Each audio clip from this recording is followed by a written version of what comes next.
4 अक्टूबर 1957 ये वो तारीख है जिस दिन union of Soviet socialist Republic ने पहले आर्टिफिशियल सैटेलाइट स्पुतनिक 1 को लॉन्च किया था।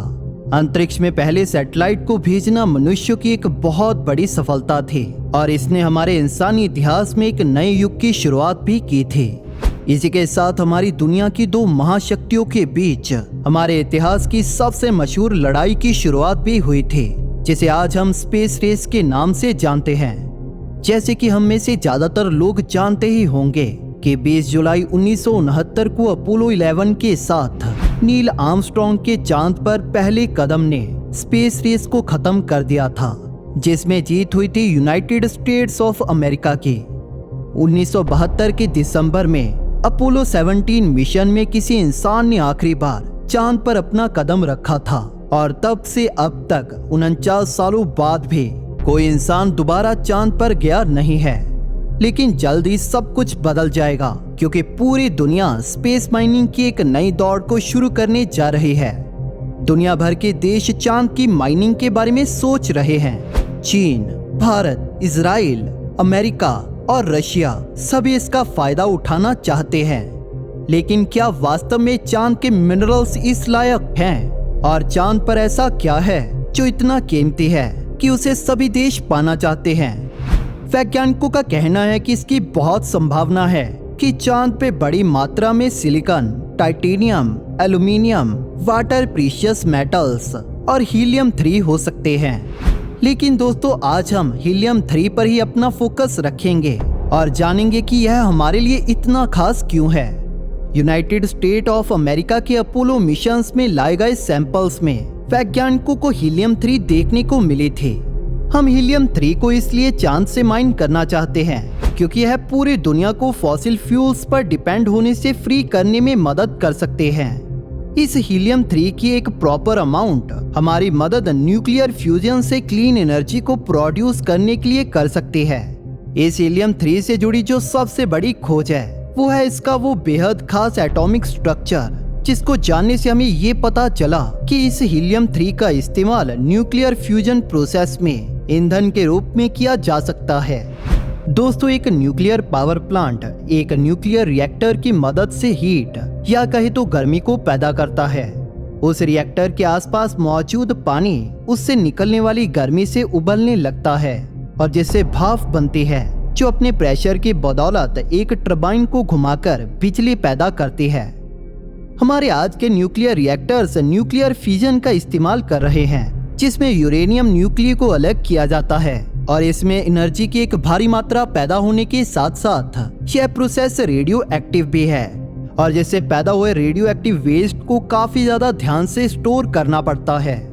पिछले 40 सालों से अधिक वर्षों से वैज्ञानिक एक अलग तरह के न्यूक्लियर रिएक्टर को डिजाइन करने में लगे हैं, जो हमारी पृथ्वी के लिए भी फायदेमंद हो और हमारी ऊर्जा की प्रॉब्लम्स को एक लॉन्ग टर्म सेफ सोल्यूशन दे पाए। वैज्ञानिकों का कहना है कि इन नए न्यूक्लियर रिएक्टर्स में हाइड्रोजन आइसोटोप, ट्रिटियम और ड्यूटेरियम जैसी हल्की गैसों का इस्तेमाल यूरेनियम की जगह पर किया जाएगा।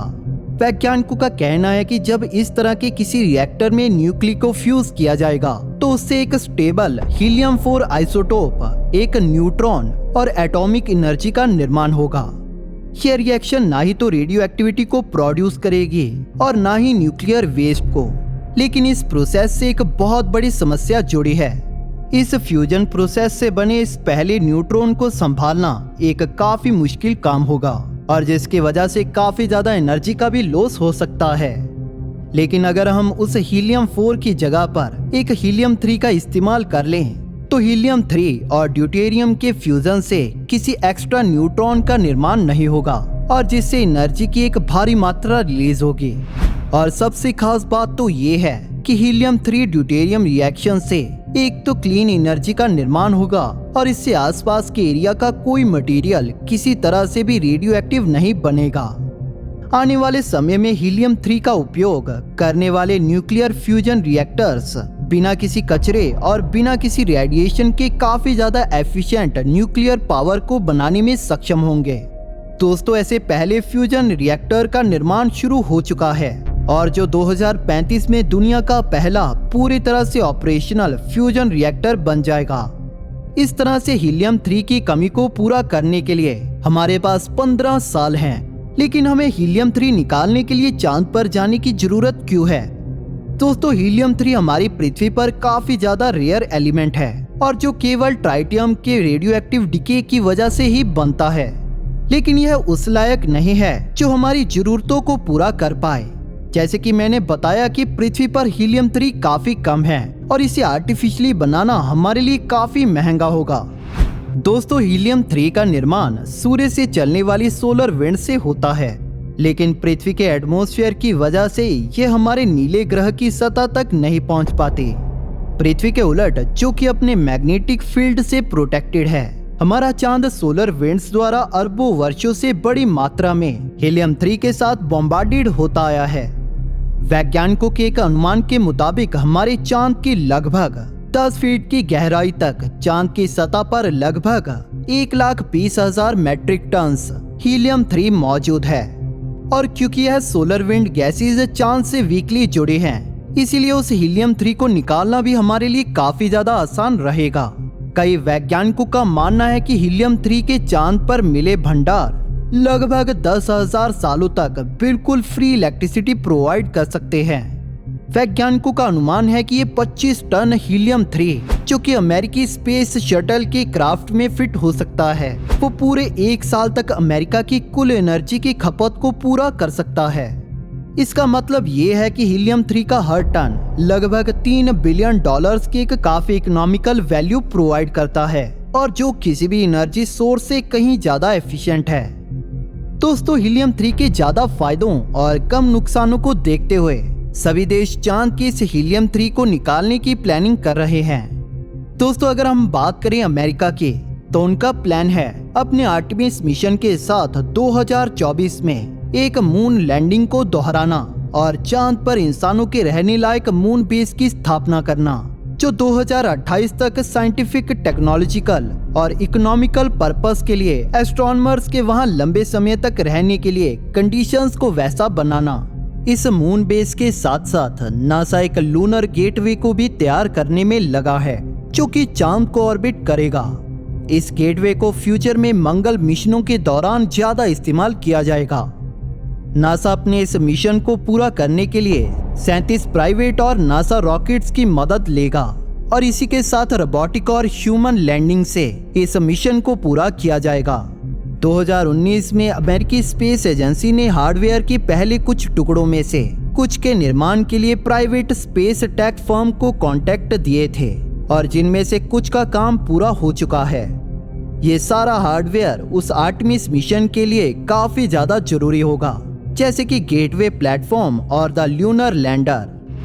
दोस्तों, जैसे कि मैंने बताया कि नासा अपने आर्टेमिस मिशन के साथ 2024 तक चांद पर वापस जाना चाहता है, और जिसमें लगभग $35 बिलियन खर्च होंगे। नासा का मानना है कि वो 2030 तक इस हीलियम 3 की माइनिंग को भी शुरू कर देंगे।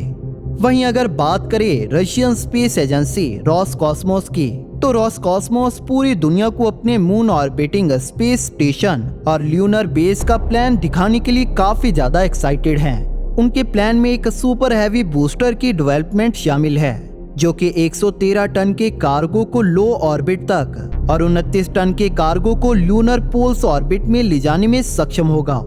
रशियन ल्यूनर ऑर्बिट की फ्लाइट 2029 में होने वाली है, और रशियन कॉस्मोनॉट 2030 में ऑफिशियली चांद पर अपना पहला कदम रखेंगे, जबकि रशियन ल्यूनर बेस का निर्माण 2034 में शुरू होगा।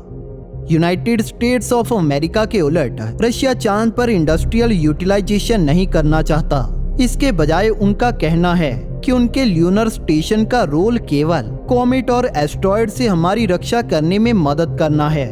दोस्तों, यूएसए और रशिया के अलावा भारत, चीन और कई और देशों का मानना है कि वो 2030 तक चांद के रिसोर्सेज की माइनिंग शुरू कर देंगे, लेकिन जिसका पता हमें आने वाले समय में ही लगेगा।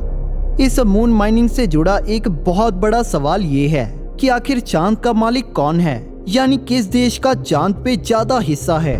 1967 में अमेरिका, रशिया और कई अन्य देशों ने आउटर स्पेस ट्रीटी को साइन किया था। यह आउटर स्पेस ट्रीटी अंतरिक्ष में मिलिट्री एक्टिविटीज पर कोई भी प्रतिबंध नहीं लगाती। हालांकि यह न्यूक्लियर वेपन के साथ साथ अंतरिक्ष में बड़े पैमाने पर विनाश करने वाले हथियारों पर प्रतिबंध लगाती है। इसमें कहा गया है कि अंतरिक्ष सभी देशों द्वारा एक्सप्लोरेशन और उनके यूज के लिए पूरी तरह से फ्री है, लेकिन कोई भी देश आउटर स्पेस या किसी सेलेस्टियल बॉडी पर कब्जा या उसके उनके होने का दावा नहीं कर सकता। लेकिन जब चांद और एस्ट्रॉयड की माइनिंग की बात आती है तो इससे जुड़ा कोई नियम नहीं है। अब देखना यह है कि चांद पर पहला कौन सा देश पहुंचेगा और उसके रिसोर्सेज की माइनिंग शुरू कर देगा। इसके बारे में तो हमें आने वाला समय ही बताएगा। दोस्तों, आने वाले 1 दशक में हो सकता है कि हीलियम 3 की बदौलत ही हमारी सारी एनर्जी की पूर्ति हो। दोस्तों, आपका इसके बारे में क्या कहना है, हमें कमेंट सेक्शन में जरूर बताइए। दोस्तों, अगर आपको आज का यह वीडियो पसंद आया तो इसे लाइक और शेयर जरूर करें और इसी तरह की वीडियोस देखने के लिए हमारे चैनल को सब्सक्राइब करना बिल्कुल भी ना भूलें और इसी के साथ नोटिफिकेशन बेल को जरूर दबा लें ताकि नई वीडियोस की नोटिफिकेशन अपलोड होते ही मिल जाए। Thank you for watching. दोस्तों, इस वीडियो को अंत तक देखने के लिए आप सभी का धन्यवाद।